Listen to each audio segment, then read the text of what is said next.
All right, ladies. So let's talk about the 5 mistakes that women make on the first date.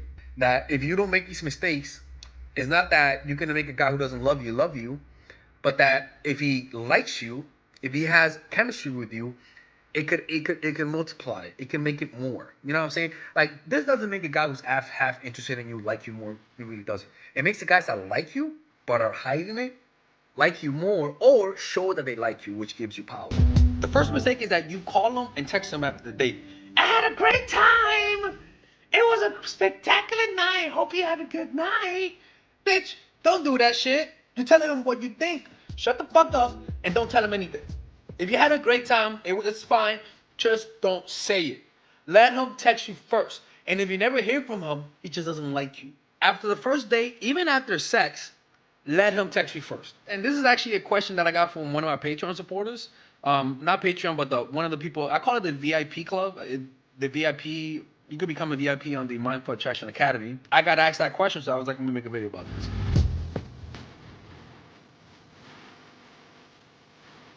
Don't compliment a guy on the first date. Oh my God, I love your eyes. Oh my God, you have beautiful hair. No, just chat with him without complimenting him. It's that simple. By complimenting him, again, you want him to earn your compliments.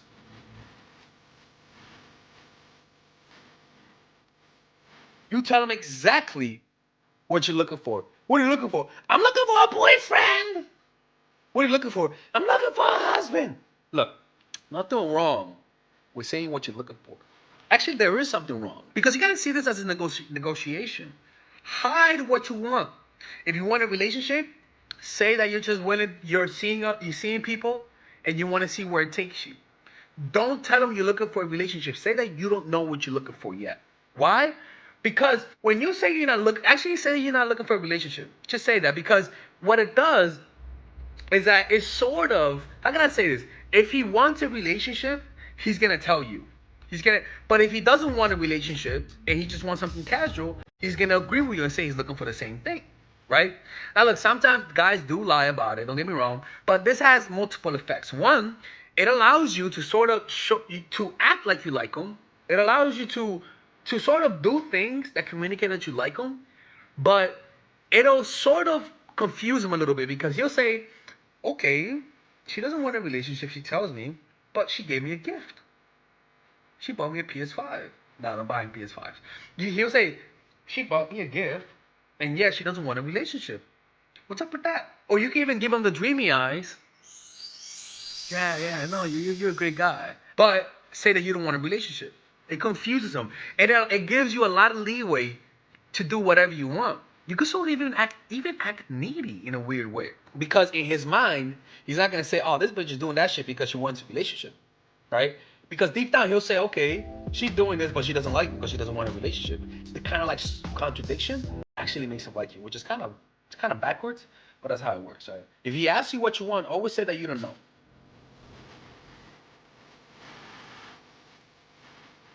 Make sure that he didn't just get dumped. Make sure that his ex didn't just cheat on him. Make sure that he's just not fresh out the waters of a relationship. Why? Because those guys usually get back with their exes. Not a position you want to be in. You don't want to be with a guy who's still not over his ex. Because when he's with you, he's going to be thinking about his ex. It's not a good position to be in. Because you don't feel that love coming out of him. If he's not over his ex, or he just came out of a relationship, I would recommend you find somebody else. But me as a guy, when a woman is not over her ex, I sort of just mentally create distance and say, you know what? This might not go any further. I'll just keep it like this. I'll see her. I'll fuck her. Don't get me wrong. But I'm not gonna be looking for a relationship because I know usually those women, the ex comes back and they usually flake. That's just the truth. And the same thing happens with women.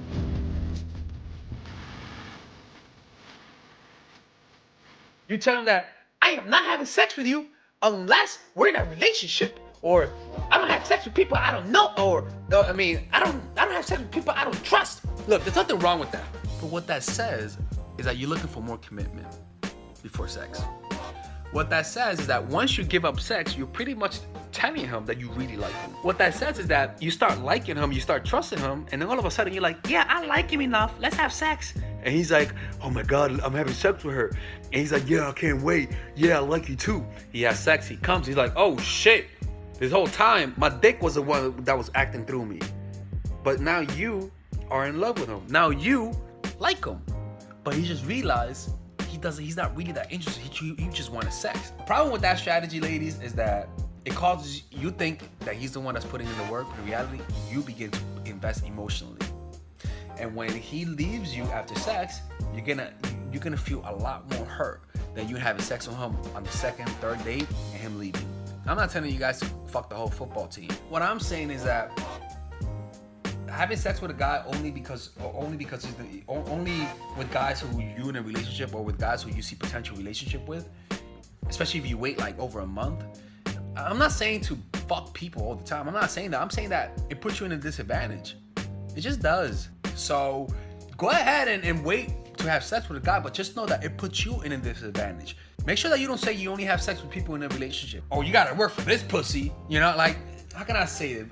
If you're not gonna have sex with him, just say not yet. Just say not yet. Don't give him an emotional commitment that you gotta have an emotional commitment kind of thing. This is what women do sometimes, right? They were like, yeah, I was talking to the guy and he wanted to have sex with me soon, but I hate when guys try to have sex with me just for sex. What that says is that you use sex for relationships. You use sex only for guys who you deem relationship worthy. In other words, you're exposing yourself. That's the whole theme in this. You're pretty much saying, what are the signs that I like you? And there's nothing wrong with that. What I'm saying is that if you're gonna do that, accept the consequences that you are gonna be in a disadvantage. That you might fall in love with somebody who really doesn't like you, but that he just has a hard dick for you. That's your call, boo-boo. That's your call. Oh, and then the other one, let me give you a bonus one.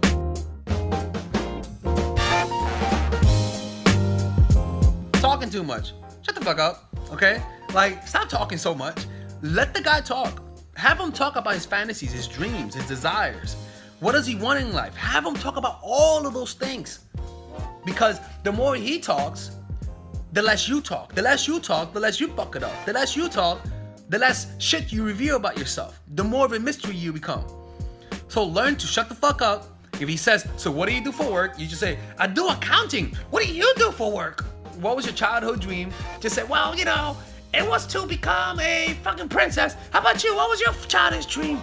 Always give a short answer and redirect the question. But if he says, by the way, what do you mean a princess? Like, can you explain? Then you gotta fucking explain. Don't try to give short answers unless they ask you again, or if they say, can you elaborate? And elaborate. Don't be like, princess. What do you mean princess? You know, the fucking crown. Like, don't do that shit, you know. And give complete answers, okay? Anyways, that's my video for today.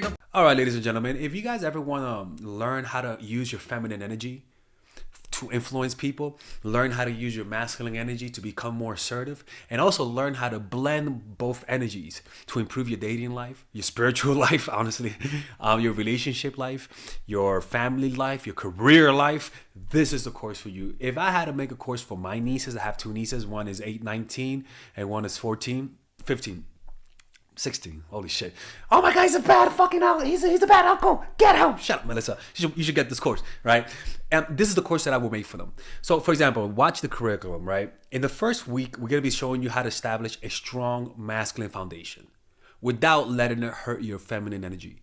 This masculine foundation is a source of who you are, right? It's your bodyguard. Without this, whatever feminine energy you create will be destroyed by the outside, because your masculine is your shield. So we'll talk about goal setting. We'll talk about how to develop a serious attitude. We're going to be talking about how to use more logic, how to use more goal-oriented behavior. It's more how to be a man. you know. Now the next one is how to embrace the feminine energy, right? This one would teach you about how to minimize excessive masculine traits, developing self-awareness, healing abundant feminine energy, regulating your emotion, mastering voice qualities and facial expressions, surrendering control, and allowing pain to be felt. This is honestly, this will supercharge, like Kaioken, your masculine energy. After that, we have femininity in the workplace and how to be feminine in the workplace without letting people take advantage of you, and the nuances of how women on power should behave versus women who are subordinates in the workplace, and even the dress code. This is based on psychology, people. It's kind of insane. I'm actually excited about this one. The next week, we talk about navigating the labyrinth of male and female friendship. And this, a lot of women find confusing, so we talk about that. And how to identify envious friends, how to identify the good friends, how to keep male friends, and how to keep female friends. Week 5, we talk about how to release the burden of the past and stop and destroy mental projections. This is actually really powerful. And then week 6, we talk about how to increase your observational power so that you can read people better. And we have a bunch of bonuses. The course starts at $99, and you guys can pre-order the course today at $69 before it goes out. If you're watching this, most likely I'm in the meditation retreat, so most likely I will be praying for all of you guys. And just click on the description down below of the video. Right there, you'll see it, and you can pre-order that course. It's gonna be out by the end of next month or the beginning of February of March. One of the two, people, because I have a 10-day retreat to do, and I want to finish the course after the retreat, because I think the ideas are gonna be so much better. All right, man. I'll see you guys later. Pre-order, man. I'm closing the channel.